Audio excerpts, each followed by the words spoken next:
To lock the edge panel handle position to avoid accidental movement on Samsung Galaxy S25 Ultra, swipe down from the top right corner of the screen to open up the quick settings panel, and then tap setting icon.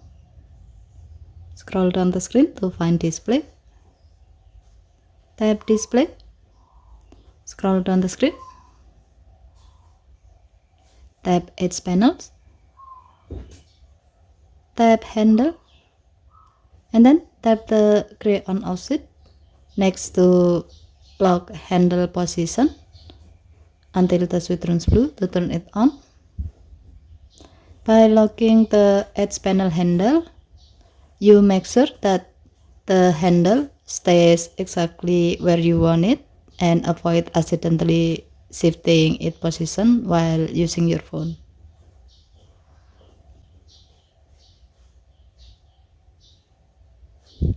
Okay, thank you for watching. Please help to like and subscribe. Have a nice day.